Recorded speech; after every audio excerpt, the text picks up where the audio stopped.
Assalamualaikum warahmatullahi wabarakatuh. Selamat datang di Bais Talk, Majelis Ngopi. Ini edisi pertama kita. Hari ini kita akan bicara santai tapi serius sambil ngopi di udara. Topik kita cukup panas, bahkan jadi bahan perdebatan dari grup WA sampai ke meja rapat. Perjanjian Indonesia-Amerika, tarif 19% dan isu kedaulatan data. Banyak headline di media yang bikin orang salah paham. Katanya Indonesia menyerahkan data pribadi rakyatnya ke Amerika. Benarkah demikian? Nah, kita akan kupas tuntas bersama seorang tamu istimewa kita siang hari ini.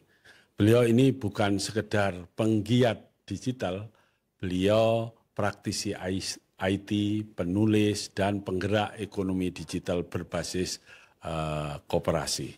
Saya sambut Cak Agus Muhammad Maksum. Cak Agus, terima kasih sudah hadir di Bais Talk Majelis Ngopi. Tapi sebelum kita bicara data dan perjanjian internasional, saya ingin mengulik dulu perjalanan hidup Anda. Ya. Siap? Siap. Nah, pemirsa, mari kita kulik siapa sebenarnya Cak Agus Maksum ini dan bagaimana jalan hidup beliau sampai dianggap layak bicara soal kedaulatan digital ini. Silakan Cak Agus. Ya, baik. Terima kasih Cak Mangesti. Masya Allah. Terima kasih saya diundang dalam edisi perdana Bais Talk Majelis Ngopi. Jadi begini Cak Mangesti, kalau ditarik ke belakang, saya ini orang lulusan IT tapi tahun lama lah, tahun 90-an. Jadi Fisika Instrumentasi ITS tahun 90-an. Masya Allah.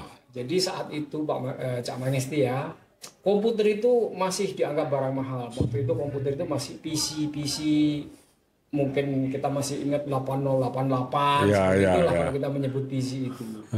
Tapi saya itu sudah sangat percaya bahwa teknologi ini akan menjadi teknologi masa depan, dia akan mengubah cara hidup kita. Dan saya ingin Indonesia nanti tidak hanya jadi konsumen, tapi dia jadi pemain utama dalam teknologi itu ke depan. Masya Allah. Perjalanan saya cukup panjang ya dalam konteks digital IT ini. Dari belajar tentang internet marketing, ya kemudian membangun platform digital komunitas, membangun sistem koperasi digital, sampai saya juga sampai sekarang nih memimpin sebuah proyek besar di IOG e-commerce. IOG e-commerce itu Indonesian Oil and Gas e-commerce di SKK Migas yang menghubungkan UMKM dengan rantai pasok hulu supply chain migas nasional. Nah, Cak Mangesti, saya melihat langsung bagaimana teknologi ini bisa memberdayakan rakyat, tapi juga saya bisa melihat bahwa teknologi itu bisa juga menggilas kita kalau kita tidak punya kedaulatan. Masya Allah, ya betul, setuju. Menarik sekali. Jadi Anda bukan hanya seorang IT di balik layar, tapi juga masuk ke ranah ekonomi rakyat. Ya. Tapi apa titik baliknya sampai Anda itu begitu vokal dan mendalami soal kedaulatan data ini? Ya, jadi gini Cak Mangesti, saya itu melihat ironi ya. Kita ini pasar besar di dunia digital ya. Kita punya bahan baku yang luar biasa sebagai potensi ekonomi digital.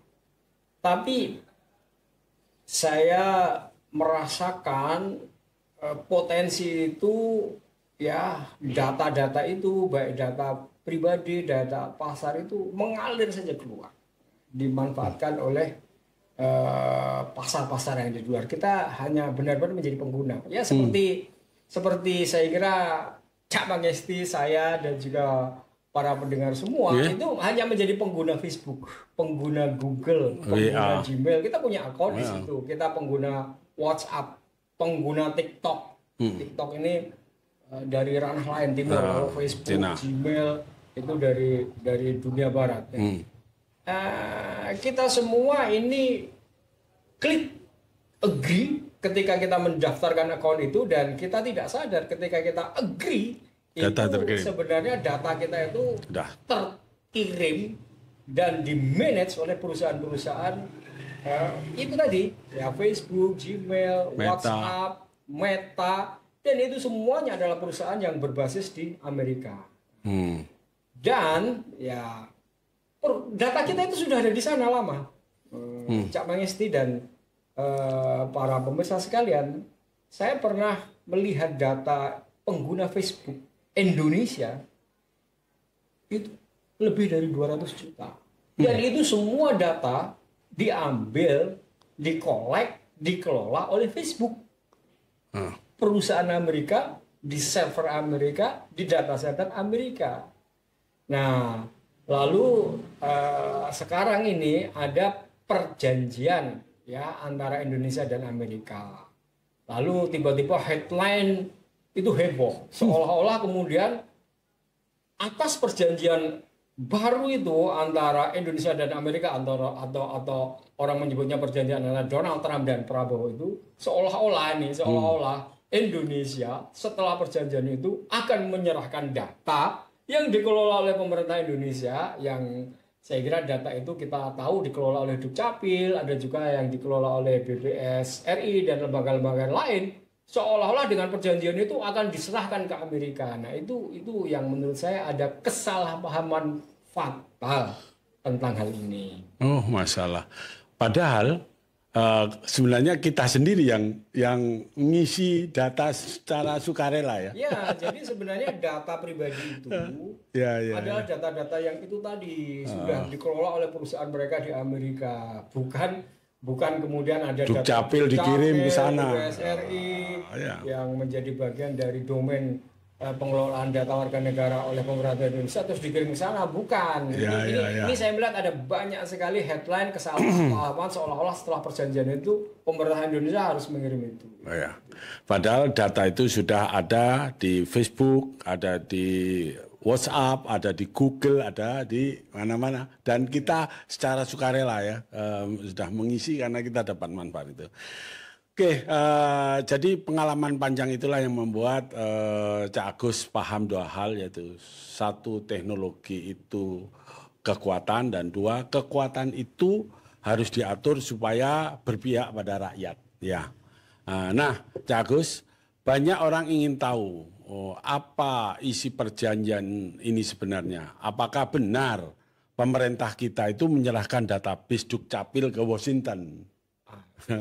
Pertanyaan Cak Mangesti ini mempertegas tentang kesalahpahaman itu. Jadi jawabnya tegas, tidak dan tidak ada di dalam perjanjian itu. Lalu kemudian pemerintah kita itu kehilangan kedaulatan data, lalu data yang dikelola oleh pemerintah baik di Dukcapil, BPS, dan berbagai lembaga itu diserahkan ke Amerika, itu nggak ada. Jadi yang ada itu dan dibahas itu adalah nih data-data pribadi warga negara Indonesia yang selama ini itu berpuluh tahun itu sudah ada di sana karena kita menjadi pengguna dari platform-platform Amerika.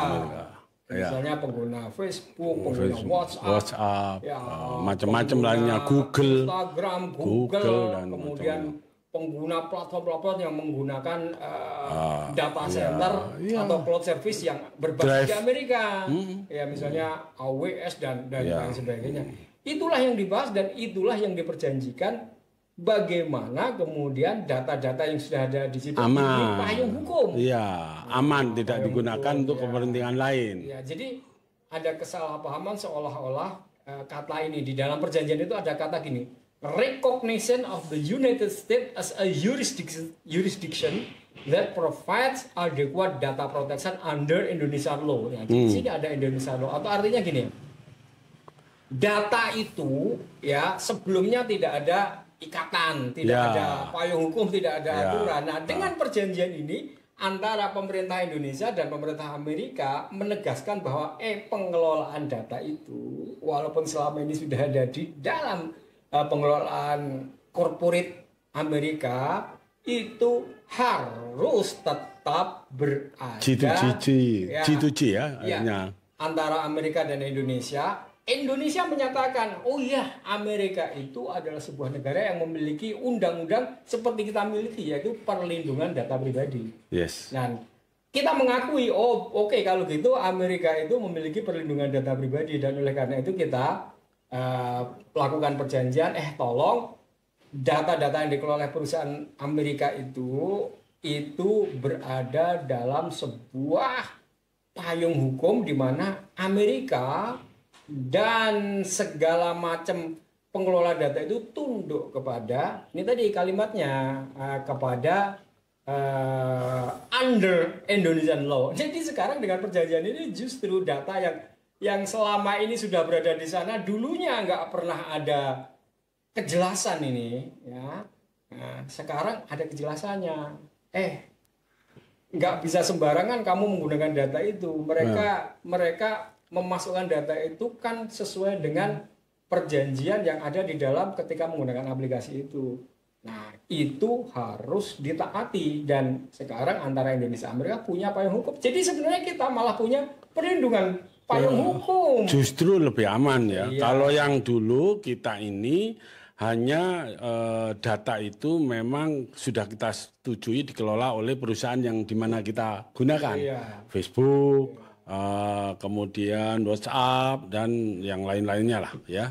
Jadi kita ini sekarang ada aturan main baru. Ya, ada aturan main baru, lebih pasti. Yang kemudian menyatakan di dalam perjanjian itu mereka harus tunduk kepada hukum yang berlaku di Indonesia.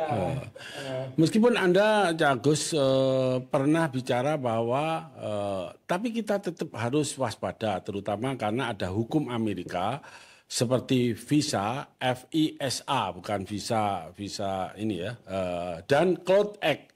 Itu bagaimana itu penjelasannya? Jadi ini yang justru perlu kita perjelas. Sebelum ada perjanjian ini, data itu kan sudah ada di sana. Di perusahaan Amerika itu.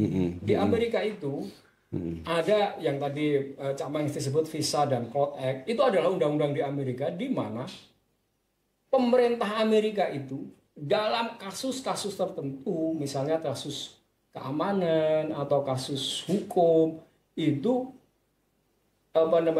intelijen negara mereka, intelijen negara mereka mungkin FBI atau CIA, whatever lah, itu bisa meminta. Jadi jangan membayangkan kemudian pihak intelijen itu bisa langsung memantau, enggak. Jadi data itu dikelola oleh Facebook, dikelola WhatsApp, itu enggak sembarangan kemudian bisa diakses juga oleh termasuk pihak intelijen. Mereka harus ada tunduk pada undang-undang itu. Dan kita lihatnya banyak sekali kan, misalnya board director of Facebook atau WhatsApp itu yang menolak untuk kemudian memberikan data itu karena mereka juga harus jelas dulu, ya kan gitu. Nah, dengan demikian malah justru dengan perjanjian ini maka menegaskan data orang-orang Indonesia yang ada di sana itu nggak bisa sembarangan kemudian diserahkan pada pihak lain.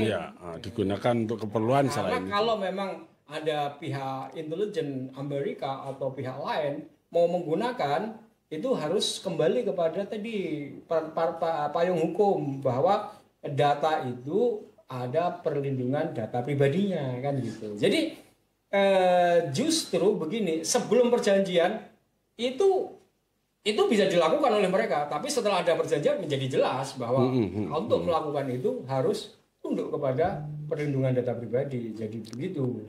Iya. Jadi semakin jelas ya bahwa data kita yang sudah terlanjur ada di perusahaan-perusahaan platform-platform digital yang kita pakai selama ini, justru dengan adanya aturan main baru itu kita lebih aman sebenarnya ya. Iya, lebih sekarang antara pemerintah Amerika dan pemerintah Indonesia punya payung hukum.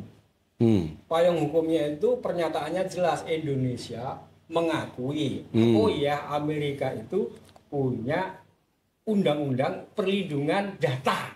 Nah, oleh karena itu Indonesia mengakui, oh oke, kalau gitu berarti kita bikin perjanjian, dan perjanjian itu sekarang perusahaan-perusahaan yang mengelola data Indonesia, warga negara Indonesia yang besar itu, Anda harus tunduk kepada perlindungan data pribadi di Indonesia, bahwa data pribadi di Indonesia itu begini. Jadi kalau misalnya ada pihak lain di luar Facebook, WhatsApp, Instagram, Google dan lain sebagainya meminta, maka ini ada payung hukumnya, ada prosedur yang harus diikuti. Kira-kira seperti itu, Cak Maestri. Terima kasih, Cak Agus. Jadi mempertahankan kedaulatan data itu sekarang semangatnya sama dengan mempertahankan kedaulatan tanah air. Iya. Betul. Jadi bukan sembarangan. Oleh karena itu Pak Prabowo menyadari tentang hal itu ya, sehingga saya juga nggak nyangka itu sampai ke level itu ya. Iya, saya kira gini, Pak Prabowo cukup tahu. Kenapa? Karena ini ada sejarahnya, ketika tiba-tiba perjanjian itu bukan muncul begitu saja. Jadi perjanjian ini kan terjadi tanggal 15 Juli.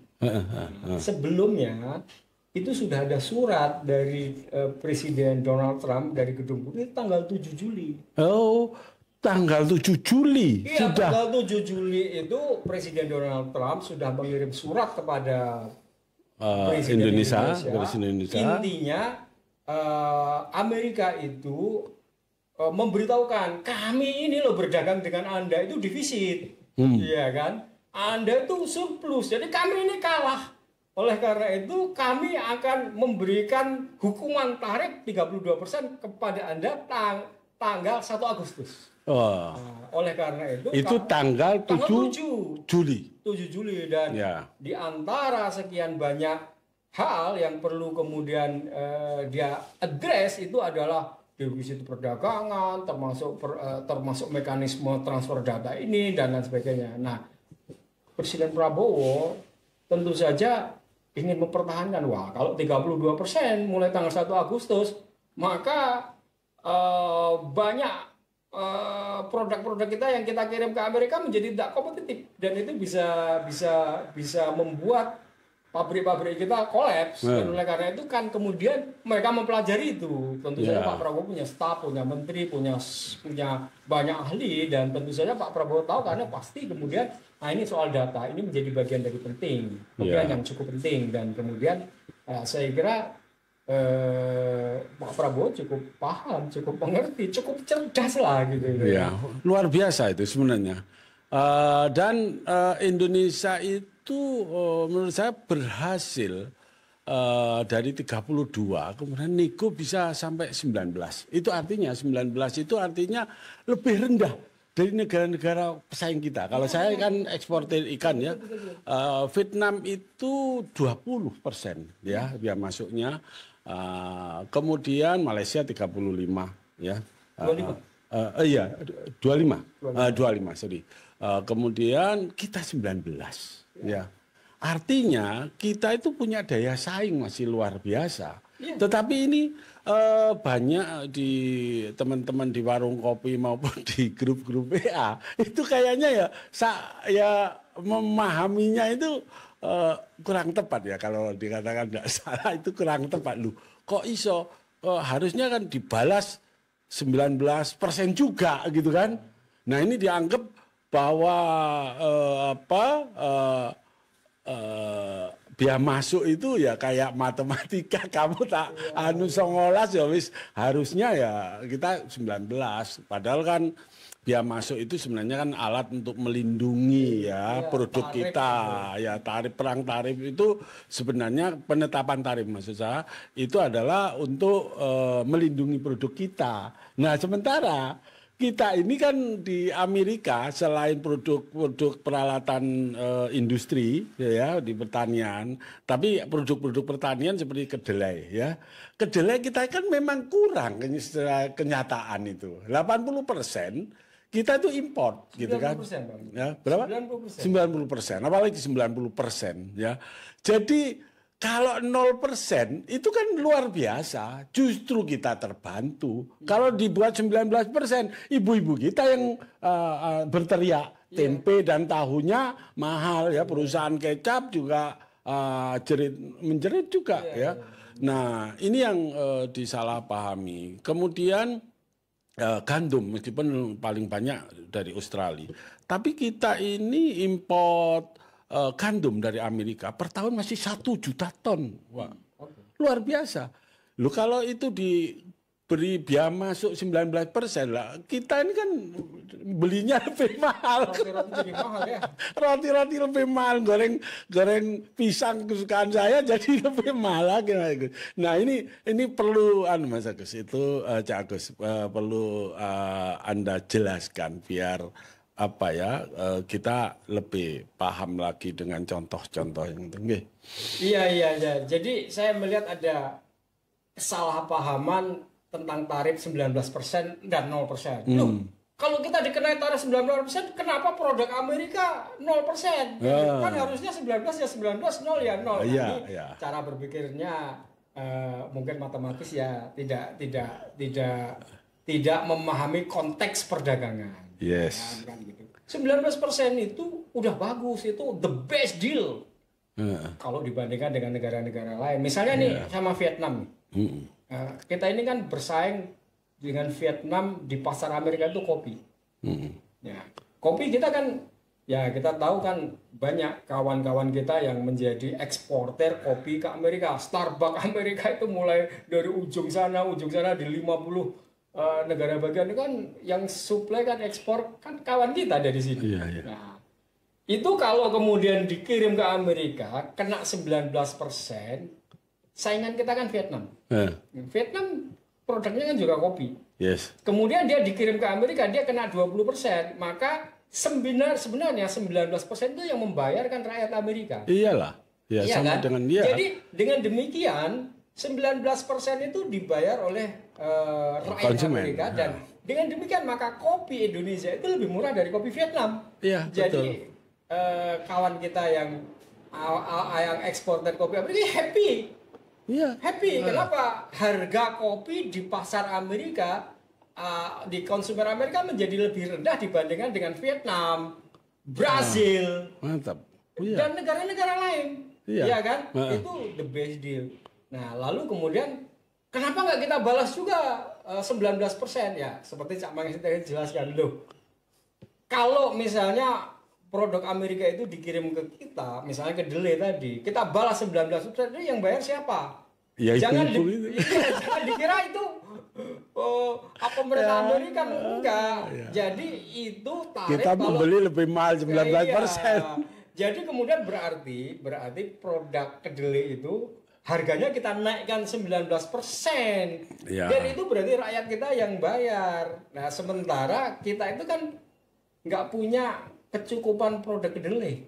Karena sejak zaman Pak Harto, ya sejak 40 tahun yang lalu kita itu memprioritaskan memproduksi beras untuk swasembada beras.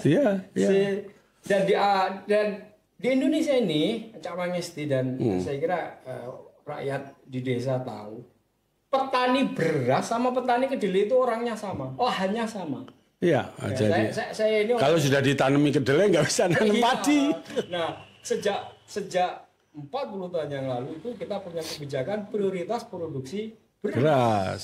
Sehingga kemudian sawah, ladang, teknologi, sumber daya manusia dan lain sebagainya, lahan itu kita optimalkan untuk swasembada beras. Dan oleh karena itu memang kedelai agak dikorbankan. Dikorbankan. Kenapa? Karena kita prioritaskan beras dan kedelai, Amerika surplus. Ya udah kita impor aja dari Amerika. Karena di Amerika itu ada subsidi untuk para eksportir sehingga kita bisa mendapatkan harga kedelai lebih murah. Dan juga di sini kita tidak punya produk kedelai, petani yang memproduksi kedelai kan gitu. Itu sebenarnya bagian dari pilihan strategi. Ini bukan hanya Indonesia, Jepang juga melakukan hal yang sama. Saya pernah bekerja sama dengan petani Jepang, ya. Jepang itu juga memprioritaskan swasembada beras. Beras Jepang itu oleh orang Jepang, oleh pemerintah Jepang, oleh kesepakatan Jepang itu harus diproduksi oleh Jepang sendiri dan dia tidak mengimpor dari negara lain. Jadi dia menghitung, oh kebutuhan beras Jepang dalam 1 tahun ini sekian, maka dia akan menghitung lahan harus cukup dan harus ditanam sekian. Kalau kurang, maka kemudian tanaman lain itu dibabat. Yang sudah terlanjur tanam kedelai misalnya itu didatangi. Waduh, kita ini kebutuhan berasnya untuk tahun ini tuh masih kurang sekian. Tolong ini tanaman kedelainya dibabat, lalu dikasih ganti rugi, lalu kemudian disuruh tanam padi. Nah, itu juga sama di Jepang juga punya kebijakan untuk memprioritaskan produksi beras dan kedelai itu dikorbankan sama, dan Jepang itu kemudian menanam kedelai yang namanya edamame itu di Jember, di kota saya. Indonesia di Jember, dan itu menjadi berkah. Iya. Ya, karena kemudian berkah bagi rakyat kita. Iya, Wilayah warga Jember itu kan kemudian menanam kedelai, edamame kedelai itu ribuan hektar bahkan ratusan ribu hektar. Ya, dan akhirnya petani biasa juga punya ini bibitnya edamame, bisa nanam sendiri juga. Bibit edamame itu kemudian dapat, kemudian teknologi tanamnya dapat, pasarnya dapat. Sekarang edamame bahkan kita juga bisa menikmati karena sekarang ternyata yang bisa menanam edamame lahannya lebih luas. Iya, petaninya lebih banyak. Dan tidak semua produknya itu kemudian sekarang Dulu ekspor ke 100% ekspor, kita nggak bisa makan. Sekarang kita bisa mendapatkan edamame yang besar-besar walaupun edamame itu cukup mahal ya dibandingkan dengan kedelai ini. Tapi okay. Itu adalah pilihan strategis kebijakan yang kemudian seperti juga Indonesia memprioritaskan beras, tanaman pangan dan lain-lain. Kedelai ya oke, nanti masih menunggu sementara masih tersedia apa namanya produk dunia yang murah kita beli. Iya, betul Jagus. Karena itu tidak bisa serta-merta kita dikasih 19%, kemudian kita balas dengan 19% ya. Tadi sudah kita bicarakan, ternyata kita produk-produk pertanian seperti kedelai kita masih tergantung.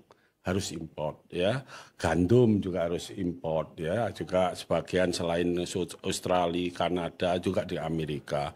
Kemudian jagung itu juga kebutuhan dalam negeri itu lebih banyak daripada produksi ya di domestik, sehingga juga perlu ini. Padahal jagung ini kan untuk industri pabrik ternak.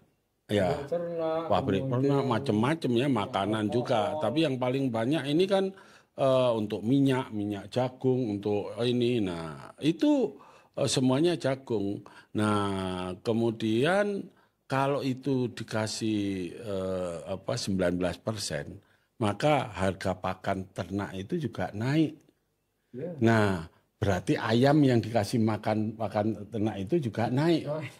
Telurnya juga naik. Terus kan siapa yang nanggung? Iya, kalau logikanya kemudian 19%, kita balas 19%, menghukum rakyat sendiri. Iya, menghukum rakyatnya sendiri. Nah, itulah yang harus dipahami dan itu yang disadari oleh presiden kita bahwa ini jangan sampai perbuatan kita ini, negosiasi ini ternyata hasilnya cuma mensyarakat rakyat, gitu kan? Ya, ini jelas. Jadi dulu Cak Agus ya. Vietnam itu banyak import ikan-ikan dari Indonesia, termasuk dari perusahaan saya juga itu banyak kita kirim ke ekspor, kemudian direproses, kemudian dikirim ke Amerika, ya karena dia punya keunggulan yang kita tidak dapatkan. Secara biaya masuk kita sudah menang meskipun cuma 1%, tapi 1% itu cukup besar kalau volume dan nilainya itu tinggi, bagus.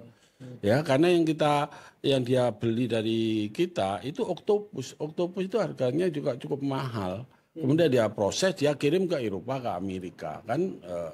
Dengan sekarang 19% kan kita bisa, kenapa harus Jadi kita lebih kirim unggul. Lah iyalah. Nggak bisa lagi Vietnam itu transshipment iya, dari kita jadi ya. Karena iya. kalau transshipment berarti masuk ke Vietnam dulu, ke sana kena tarif lebih Ya, tinggi. memang Vietnam itu pinter. Ada produk-produk kita yang harusnya itu ke Cina, ya, buyer Cina, tapi sebenarnya lewat ke Vietnam. Vietnam itu transit, kemudian inland, ya, jadi jalan darat masuk ke Cina. Nah, ini kan kaitannya semuanya dengan biaya masuk. Jadi seperti itu, ya. Jadi hal ini memang harus masyarakat harus kita jelaskan cetowelo-welo sehingga punya pemahaman yang benar dengan apa yang terjadi, bukan tersesat. Ya, bukan 19-0 itu artinya kemudian ya 19 kita balas 19 loh. Jadi nggak paham itu. Kalau 19 kita balas 19, siapa yang bayar, yang menghukum rakyat kita sendiri. Udah bener dapat 0%, kita kasihkan kepada rakyat harga tanpa kemudian kita pungut dan tanpa ada dinaikkan, ya rakyat menikmati harga murah untuk produk-produk di mana kita memang tidak memiliki produk itu secara cukup. Kedelai, kebutuhan kita itu kedelai, saya baca di statistik itu 3,5 juta ton per tahun. Per tahun. Sementara produksi kita kedelai itu kan cuman kurang dari 700.000 ton. Jadi kebutuhan kita itu lebih dari 2,5 juta ton impor dari Amerika, dan itu sudah terjadi bertahun-tahun untuk produksi tahu, tempe, dan lain sebagainya. Dan kita memang pilihan strateginya memang tidak memprioritaskan memproduksi kedelai. Kita memprioritaskan memproduksi padi untuk swasembada pangan. Oke, luar biasa, dan terima kasih Cak Agus Maksum sudah hadir di Pak Istok dan ngopi. Kita lanjutkan topik berikutnya di pertemuan selanjutnya, Cak Agus. Jadi masih banyak hal-hal yang bisa kita bicarakan dan kita buat lebih jelas lagi, sehingga kita bisa kembali di majelis ngopi Pak Istok ini. Saya pikir itu sementara. Cak Agus, terima kasih sudah hadir dan sudah memberikan pencerahan kepada kami semuanya. Terima kasih Bapak Ibu, para pemirsa. Terima kasih sudah membersamai kita di podcast perdana kita siang hari ini. Matur nuwun. Assalamualaikum warahmatullahi wabarakatuh.